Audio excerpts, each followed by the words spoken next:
প্রকৃতির রহস্য যখন বিজ্ঞানের ভাষায় ধরা পড়ে তখন তা আরও বেশি বিস্ময়কর হয়ে ওঠে। ডেথ ভ্যালির এই সেলিং স্টোনস প্রমাণ করে যে আপাতদৃষ্টিতে জাদুকরী মনে হওয়া ঘটনার পেছনেও লুকিয়ে থাকে প্রকৃতির সূক্ষ্ম কারুকার্য।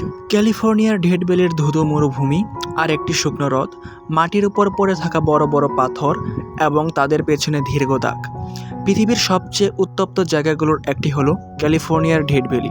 এখানকার স্টাক প্লায়া নামক একটি শুকনো হ্রদে দশকের পর দশক ধরে এক অদ্ভুত দৃশ্য দেখা যায়। শত শত কেজি ওজনের বিশাল সব পাথর মাটির বুক চিরে এক জায়গা থেকে অন্য জায়গায় চলে যায়, কিন্তু রহস্য হলো আজ পর্যন্ত কোনো মানুষ বা ক্যামেরা এই পাথরগুলোকে নড়তে দেখেনি। এই জায়গাটি সমুদ্রপৃষ্ঠ থেকে অনেক উঁচুতে অবস্থিত এবং চারপাশে পাহাড় দিয়ে ঘেরা। হ্রদটির তলা একদম সমতল এবং মাটি খুব মসৃণ। এখানকার পাথরগুলো কোনটি কয়েক গ্রাম, আবার কোনোটি 320 কেজি পর্যন্ত ওজনের। পাথরগুলো যখন চলে তখন তারা মাটির উপর সরু গর্ত বা দাগ তৈরি করে।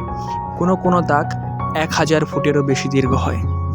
মজার বিষয় হলো সবগুলো পাথর যে একসাথে চলে বা একই দিকে চলে এমনটা নয়। কোনো পাথর সোজা যায়, কোনোটি আবার হঠাৎ মোড় নেয়। পাথরগুলো অত্যন্ত ধীরগতিতে চলে, যা খালি চোখে ধরা অসম্ভব।